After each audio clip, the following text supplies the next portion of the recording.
올해 교표를 애통하는 교회라고 짓게 된 것은 오랜 기도 끝에 받은 응답이었습니다. 근데 막상 응답을 받고 나서 행하려 하니까 참 막연합니다. 왜냐하면 환경이 녹록치가 않습니다. 먼저 세상이 바뀌었습니다. 풍요로워졌습니다. 그래서 기존에 우리가 뭔가 물질을 통해서 돕고 나눠주고 하는 일, 이것으로 애통함이 표현이 될 것인가 라는 부담이 있었습니다. 두 번째는 세상은 물질보다도 진심을 원합니다. 애통함이란 진심이죠. 그런데 교회에서 무슨 행사나 사업을 한다고 해서 애통함이 전해지는 게 아니죠. 모든 성도 안에 애통함이라는 것이 같이 같은 마음으로 생겨날 수 있을까? 성도가 성도를 서로 바라보는 마음에 애통함이라는 것이 어떻게 만들어질까? 참 고민됐습니다. 세 번째는 시대의 상황들이, 정신들이 바뀌었죠. 굉장히 이기적이고 무관심한 그런 세상이 됐습니다. 무관심한 세상에 교회가 무엇을 한들, 어떻게 한들 교회가 세상을 향해 애통한 마음을 가지고 있다. 이게 저들에게 관심이나 둘 일인가, 인정받을 수 있을 것인가에 대한 부담이 있었죠. 이 때문에 많은 불만을 하나님께 드리기도 했습니다. 하나님, 이웃사랑은 하나님은 쉽게 자주 말씀하시지만 우리 사람에게, 우리에게는 이웃사랑 참 어렵네요. 참 힘이 듭니다. 사랑하는 성도 여러분, 여러분도 이웃사랑에 대해서 수없이 귀가 닳도록 들으셨겠지만 그 이웃사랑 쉽습니까? 아니면 어려우시던가요?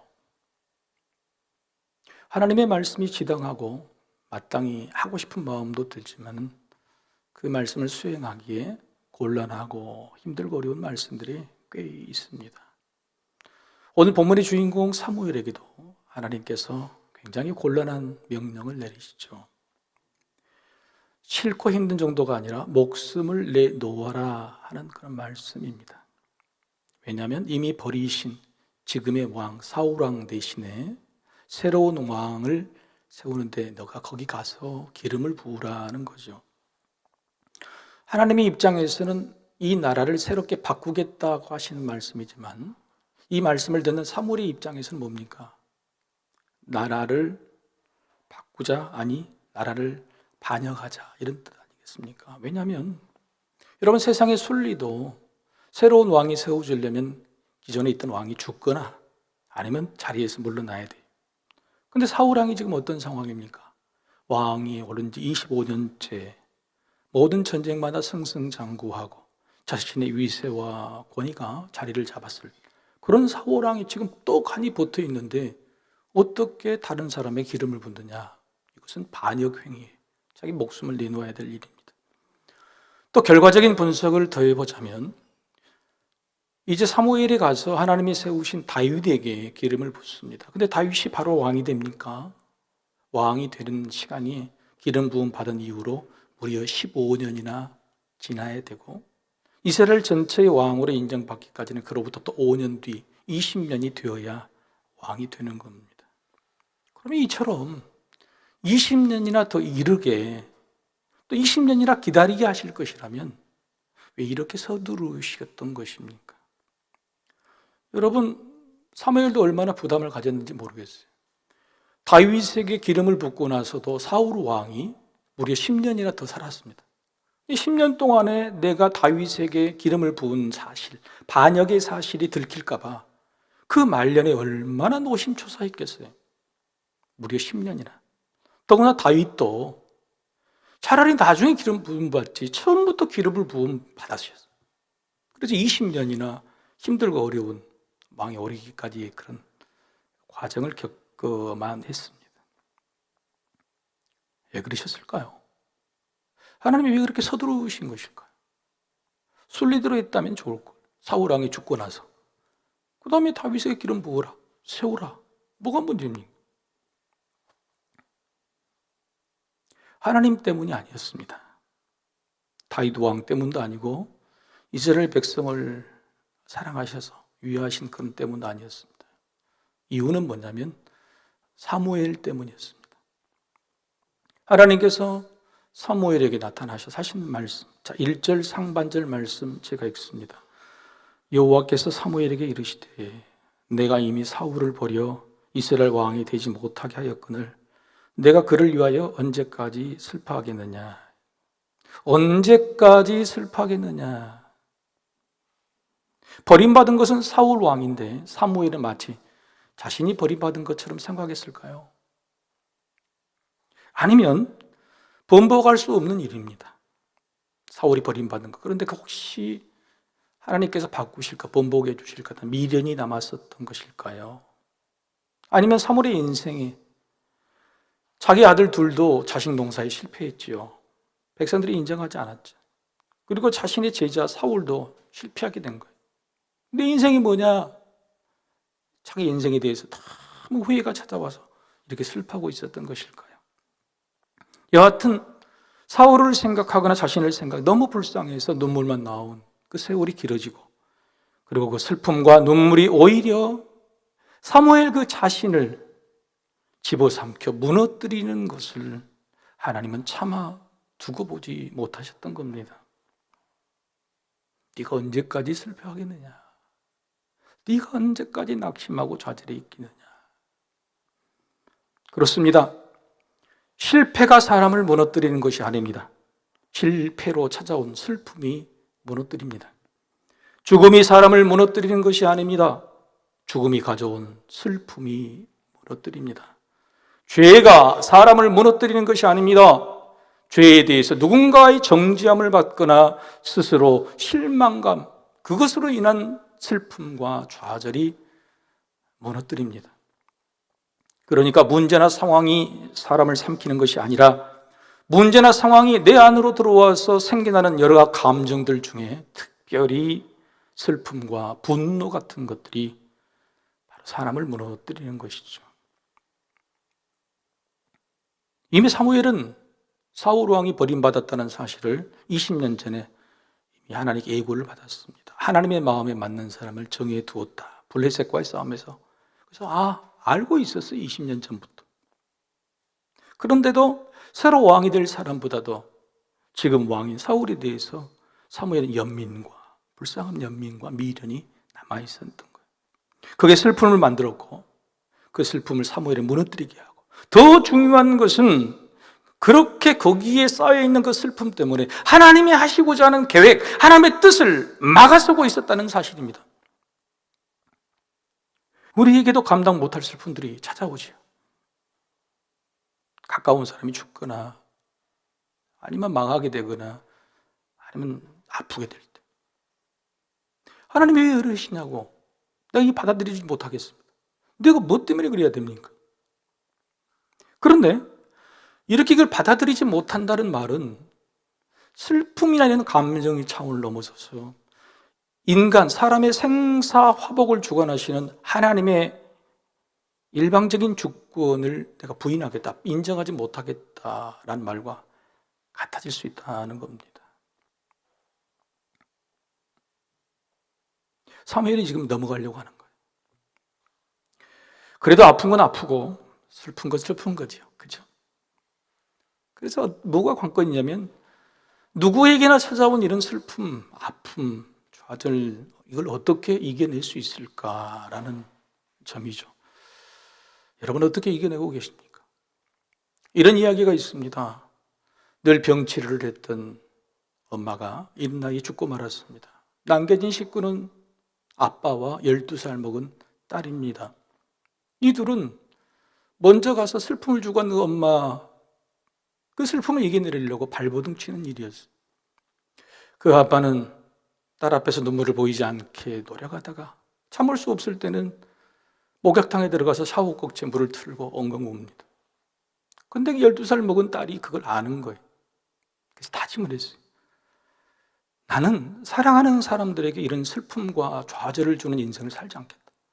그 말은 다른 말로 나는 엄마처럼 살지 않을 것이다 라고 다짐하고 7가지 살아남기 위한 7가지 리스트를 작성을 합니다. 그 리스트 중에서는 이런 것들이 있어요. 엄마가 머리를 길렀던 모양, 그래서 머리를 잘라버려, 짧게, 쇼컷. 그리고 엄마가 생각이 많았어요. 근데 생각이 많은 이유를 찾아봤더니 독서, 책을 많이 읽고 산책을 많이 했어요. 나는 절대 책 안 읽고 산책하지 않겠다. 또 엄마가 왜 우울했나 보랬더니 매일 옷이 검은 옷이, 칙칙한 옷이. 나는 절대로 밝은 옷, 무지개색 옷만 입겠다는 거예요. 우리 주변의 사람 옷을 한번 보세요. 이렇게 결심을 합니다. 그런데 이게 정말 최선일까? 아무리 결심하고 행동을 해도 슬픔이 사라지지 않는 거예요. 이렇게 고백을 합니다. 난 울지 않는다. 온 힘을 다해 울기를 거부한다. 그럼에도 가끔 눈물이 난다. 그럴 때는 정말 싫다. 그럴 때마다 눈물을 도로 집어넣으리 안간힘을 쓴다. 목에 덩어리가 올라오는 것을 삼켜낸다. 그래도 너무나 어려울 때는 바닥에 누워서 눈물이 흘러내리지 않게 한다. 그래도 빠져나가는 눈물이 있으면 눈 안으로 다시 밀어넣는다. 나오자마자 도로 밀어넣는다. 슬픔을 도로 밀어넣는다. 이게 12살 난 딸에게 얼마나 힘든 일이고 가능한 일이었겠습니까? 그런데 이 7가지 살아남기 위한 리스트 중에서 마지막 것이 이 딸을 살아남게 한 거예요. 슬픔을 이기게 만들었어요. 엄마처럼 하지 말자가 아니라 이렇게 하자라는 마지막 것이 뭐냐? 나는 사람들을 울리지 않을 거다. 웃길 거다. 이게 꿈이었어요. 그리고 자신 인생의 목표가 뭐냐면 마지막 리스트 7번째, 나는 코미디언 여왕이 되겠다. 코미디언 퀸이 되겠다는 목표였어요. 그런데 놀랍게도 이 꿈이 그 어린 소녀를 살려낸 거예요. 슬픔에서 건져내게 된 겁니다. 2018년 저 유럽 북부 스웨덴의 청소년들이 그의 최고의 책으로 선정한 제니 제거필드의 소설 슬픔이 나를 집어삼키지 않게 라는 책의 내용입니다. 슬픔, 눈물, 살아있는 인생이라면 예외 없이 다 겪어야 될 것들. 12살 어린 소녀나 40대 된 그의 아빠나 그리고 이제 80살이 된 사무엘에게도 예외 없이 찾아오는 거예요. 그리고 무너뜨리려고 하는 겁니다. 여러분, 사무엘이 어떤 인생을 살았습니까? 갓 3살에 젖을 뗀 무렵에 어머니와 아버지를 떠나서 성전에서 살았던, 굳건하게 이겨냈던 사람. 산전수전 다 겪고 이제 온 세상 사람들이 다 물어볼 만한 큰 나무가 되었어요. 어떤 파도나 바람에도 무너질 것 같지 않았던 그 사무엘이 80세의 나이에 이제 사울에 대한 슬픔, 연민 때문에 무너지려고 하고 있는 거예요. 하나님은 사람의 중심을, 마음을 보신다고 하셨으니 사무엘의 마음 중심도 아셨을 겁니다. 그래서 하나님은 사무엘의 이 무익한 슬픔을 멈추시려고, 그리고 이어질 아픔에 새로운 희망을 주시려고 하나님의 계획을 20년이나 앞당겨서 행하신 겁니다. 20년 후에 기름을 부어서 다윗을 왕에 세워도 되련만 슬픔에 쌓여 무너져가는 사무엘 때문에 네가 언제까지 슬퍼하겠느냐?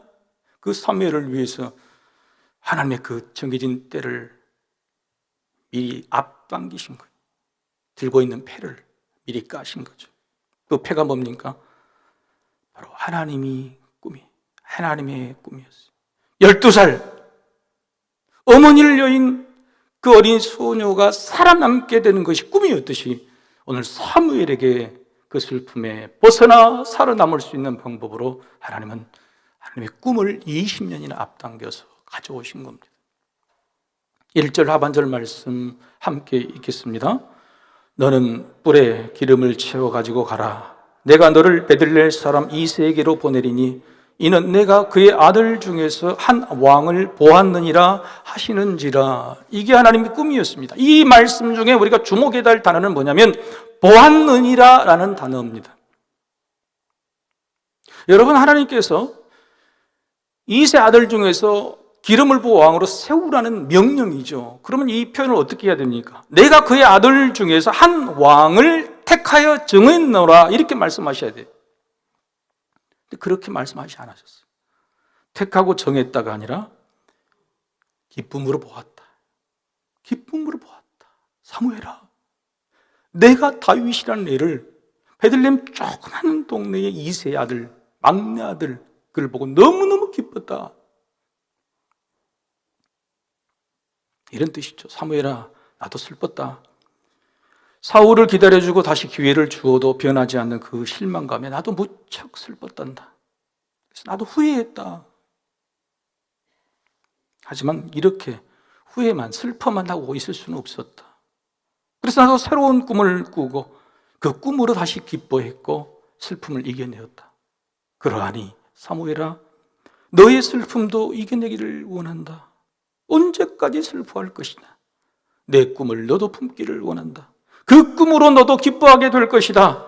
나의 기쁨이 너의 기쁨이 되기를 바라는 마음에 이렇게 서둘러 달려왔으니 사무엘아, 내 손을 붙잡고 다시 일어서자. 이렇게 말씀하신 거죠. 이게 하나님의 속마음, 오늘 본문에 숨어있는 메시지인 겁니다. 그렇습니다. 하나님께서 사랑하는 하나님의 자녀들에게 하시는 모든 일, 모든 말씀을 한마디로 하면 뭐냐? 그건 기뻐하게 하심이. 세상 공고한 인생길에서 힘들어하고 슬퍼하고 눈물 짓고 좌절하는 모든 하나님의 자녀들이 하나님의 기쁨, 하나님이 주신 그 기쁨으로 기뻐하게 하는 일, 하나님이 하시는 일의 전부라고 말해도 과언이 아니에요. 하나님의 마음을 제일 잘 알고 계시는 예수님이 3년의 공생의 기간을 마치고 내일이면 십자가에 돌아가실 그 순간에 제자들을 불러놓고 발을 씻기고 만찬을 하시고 그동안에 하신 모든 말씀을 정리하시고 그리고 마지막에 이렇게 말씀하세요. 요한복음 15장 11절 말씀. 내가 이것을 너희에게 이름은 내 기쁨이 너희 안에 있어 너희의 기쁨을 충만하게 하려 함이라. 내가 3년 동안 너희에게 줬던 모든 말은 뭐냐? 그 이유는 뭐냐? 목적은 뭐냐?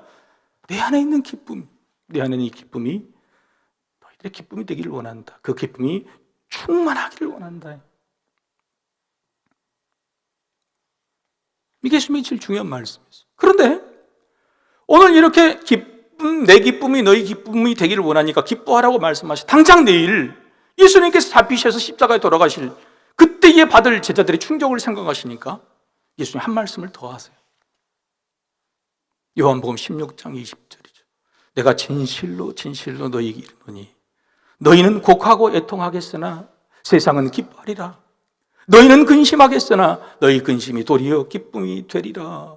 진실로 진실로 마음을 다해서 다시 한번 내가 내일 죽겠거든. 너희들은 애통하겠으나 세상은 오히려 기뻐하리라. 그러나 3일이 지나 내가 다시 살아나게 되면 너희의 슬픔이, 애통함이, 근심이 기쁨으로 바뀌게 될 것이다 라고 미리 말씀해 주세요. 여러분, 이게 립서비스입니까? 제자를 향한 그저 간절한 그냥 말씀을 한 위로에 불과합니까? 그렇지 않습니다. 제자들에게 이렇게 말씀을 마치시고 나서 예수님은요 다시 하나님께 진지한 기도를 올려드려요. 대제사장의 기도라는 기도를 하나님께 올려드려요. 기도는 뭐냐면 이 제자들을 하나님께 부탁하는 거예요.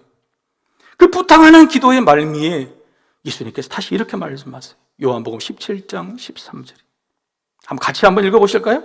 자, 시작. 지금 내가 아버지께로 가오니 내가 세상에서 이 말을 하옵는 것은 그들로 내 기쁨을 그들 안에 충만히 가지게 하려 함이니이다. 누구한테 한 말입니까? 예수님께서 제자가 아니라 하나님께 드리는 기도에도 분명히 이야기하고 있습니다. 내가 하나님께 이렇게 기도하는 이유, 목적은 제자들에게는 하나님께 똑같습니다. 내 제자들, 하나님의 자녀들이 예수님 안에 있는 그 기쁨으로 충만하게 했으면 좋겠다. 그래야 이기니까. 그래야 벗어나니까. 이게 제일 중요한 것이었어요. 사랑하는 성도 여러분, 이 말을 뒤집으면 이렇게 됩니다. 하나님의 모든 말씀, 모든 행하심은 하나님의 기쁨이 우리의 기쁨이 된다는 이 말씀을 뒤집어 해석하면 우리 인생의 갖가지 슬픔들에서 벗어나 하나님의 기쁨으로 기뻐하기를 원한다. 슬픔에서 벗어나기를 원한다는 거죠. 이걸 쉽게 풀어보면 이런 말입니다.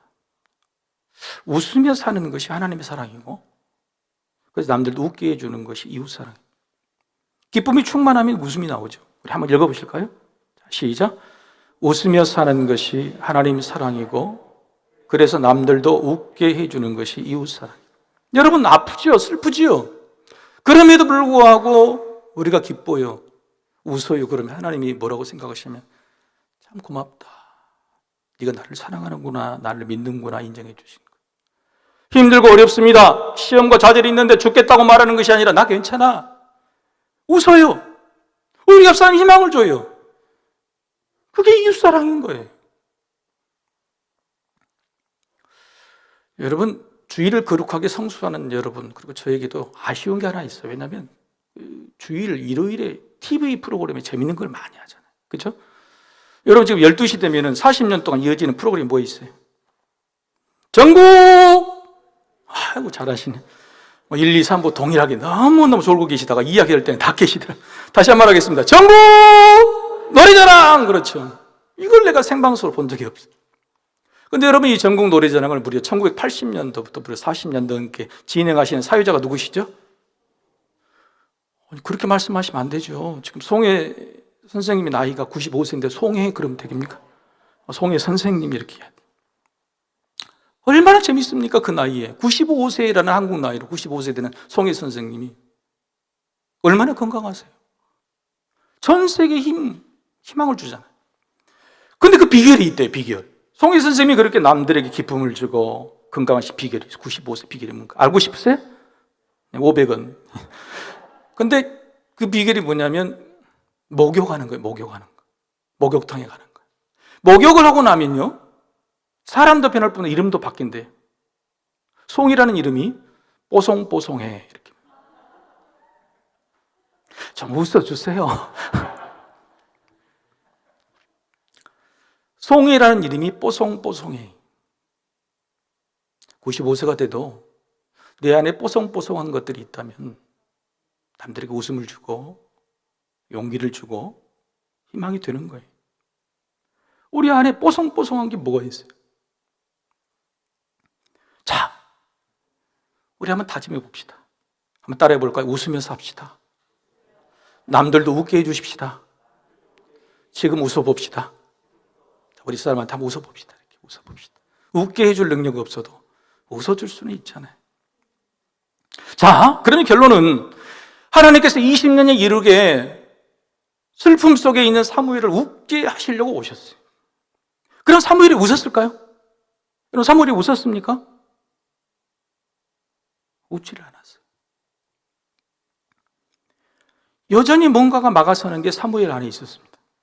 슬픔을 떨쳐내지 못하게 만드는 것이 사무엘 안에 있었어요.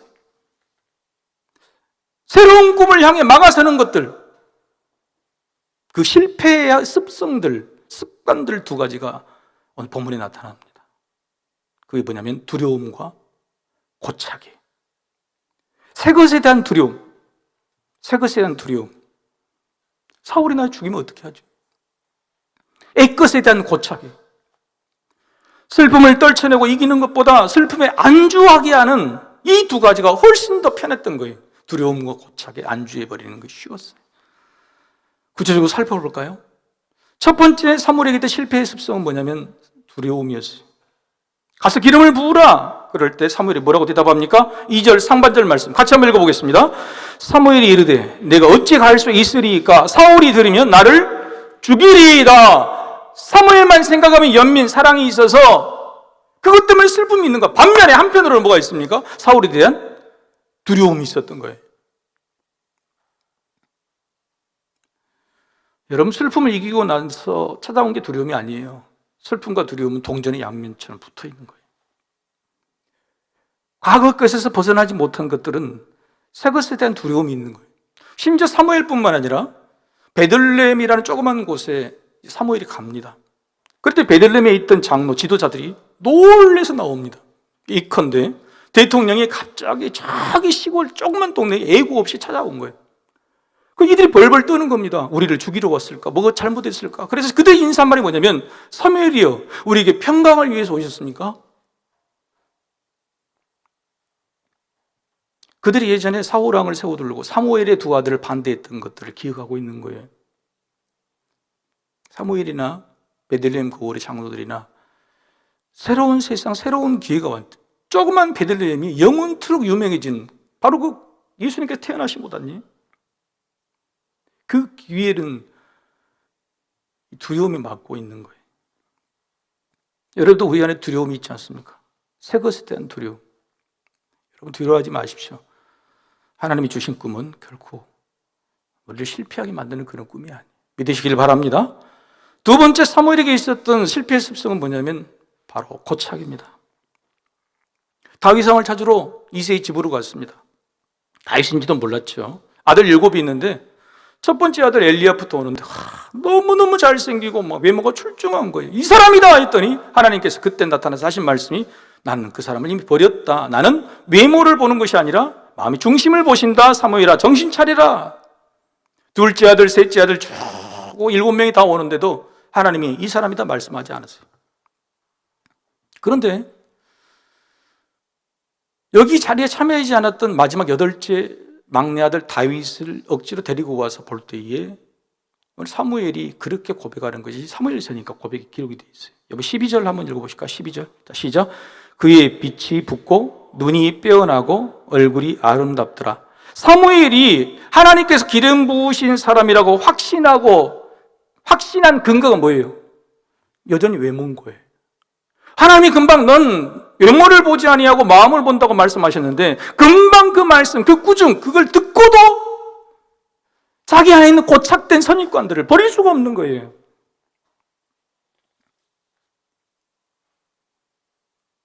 여러분 이게 그대로 남아있으면 실패 원인이 되는 겁니다. 여러분에게 고착되어 있는 실패의 습성, 혹시 두려움과 고착 있지 않으십니까? 여러분 이것들은요, 하나님이 주신 꿈 앞에서는 반드시 드러나게 되어 있는 거예요. 빛의 말씀을 주실 때 우리 안에 숨겨진 어둠은 반드시 드러나게 되어 있어요. 자, 오늘 예배 시간에 하나님 주신 말씀으로 내가 막 격동이 됐어요. 나 이렇게 살아야 되겠다. 그리고 저 문을 나서서요, 여러분의 세상과 여러분의 집안에서 이 두 가지가 있는 거예요. 새 것에 대한 두려움과 이 것에 대한 고착, 안주함이 있어요. 그러면 사라지는 겁니다. 여러분 땅의 비유에서 돌밭하고 똑같은 거예요.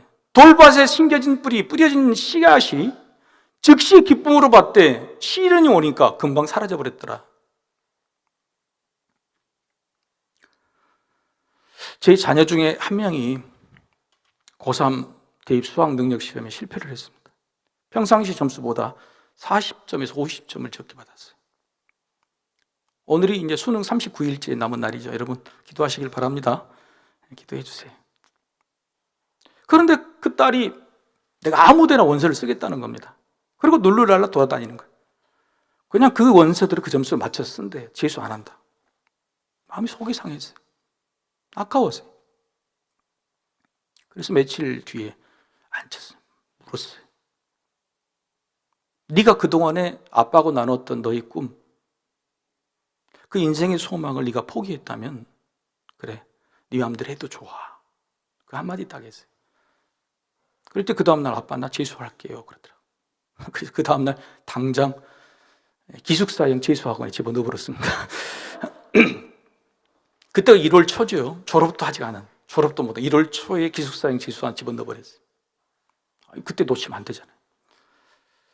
일주일 있으니까 이제 겨울에 갑자기 갔으니까 뭐 옷도 필요하고 그래서 면회를 갔습니다. 일주일에 한 번 면회를 갔는데 딸이 딱 나오는데 다들 제 닮아서 눈이 왕방울만 해요. 이렇게 왕방울만 그 눈에가 멀리서 봐도 눈물이 뚝뚝뚝뚝 떨어져 나오고 그 큰 기숙사에 딸 하나 있었어요. 딸 하나. 제가 어떻게 했을까요? 어떻게 했을까요? 어떻게 해야 됩니까? 그 자리에서 뒤돌아서 버렸어요. 그 자리에서 뒤돌아서 버렸어요. 우리 아내는 가서 안아주고 같이 울었지만 전 뒤돌아섰습니다. 왜요? 왜요? 새 것에 대한 두려움과 이 것에 대한 고착이 이제 갓 품은 그 새 꿈을 막아설 거예요. 나는 새 꿈을 키워줘야지 그 두려움, 그 고착을 키워줄 마음이 없었습니다. 돌이켜 생각해보면 이게 가장 큰 위기였습니다. 실패가 아니에요. 실패를 어떻게 딛고 일어서느냐는 거예요. 내 자녀 셋다 이런 위기가 다 있었어요. 사랑하는 성도 여러분, 여러분을 지극히 사랑하시는 하나님은 여러분 인생의 슬픔과 아픔을 아시죠. 그리고 여러분이 찾아오셔서 오늘도 말씀을 통해 무엇인지 모를 새로운 꿈을 주실 겁니다. 오늘 말씀처럼 다시 기름 부음을 받고 성령으로 충만하라. 승리와 구원, 영생, 꿈을 향해 달리라. 오늘 이 기름 부음을 받고 다윗은 새로운 꿈을 꾸게 훨훨 나눴습니다. 성령이 충만해서. 그런데 오늘 본문 마지막 14절에 어떻게 됩니까? 사울왕은요, 악령이 들렸습니다. 악령이 들려서 어떤 현상이 일어났냐? 번뇌가 생겼다는 거예요. 번뇌가 뭐죠? 악령이 무서운 게 아니에요. 악령이 가져다주는 번뇌가 무서운 거예요. 그 번뇌가 뭐냐면 오늘 사무엘이 보여주는 새 것에 대한 두려움과 옛 것에 대한 고착이, 이게 번뇌인 거예요. 자기 왕위를 빼앗을까 봐 새로 생긴 다윗이 인기가 더 올라가는 것, 그것이 너무너무 힘들고 번뇌함이 생겼던 거예요. 우리에게도 새 꿈 주신 하나님, 그 토라만 서면 그 두려움과 고착으로 슬픔에서 여전히 빠져나오지 못할 때 하나님은 등을 돌리시죠. 얼굴을 돌리시죠. 그래서 사무엘은 이후로 10년 동안 더 고생을 했고 다윗은 무려 20년 동안 힘든 시간을 보냈던 것입니다. 그렇지만 하나님의 마음속에는 이렇게 말씀하실 겁니다. 시편 126편 6절 말씀 다 함께 한번 읽어보실까요? 울며 씨를 뿌리러 나가는 자는 반드시 기쁨으로 그 곡식단을 가지고 돌아오리로다. 울음이 그치고 슬픔이 사라진 다음에 씨를 뿌리는 것이 아니라 울면서 나가는 거예요. 인생의 슬픔과 좌절은 이거 끝나면 또 오는 것이고 또 오는 겁니다. 그러나 내 눈에 눈물이 흐르고 있을 그때에 씨를 뿌리러 나가는 자가 기쁨으로 단을 거두어 드리는 거예요. 하나님의 마음속에는 우리에게 새로운 꿈을 주시고 그렇게 말씀하십니다. 내 손을 잡아라. 언제까지 슬퍼할 수 있을까? 슬픔이 너를 집어삼키도록 두지 말라. 오늘 내가 준 그 새 꿈, 새 말씀을 가지고 내 손을 잡고 다시 일어서자. 그런 새 꿈을 향해 달려가는 기억고 이기는 저와 여러분이 되시기를 주의 이름으로 축복합니다.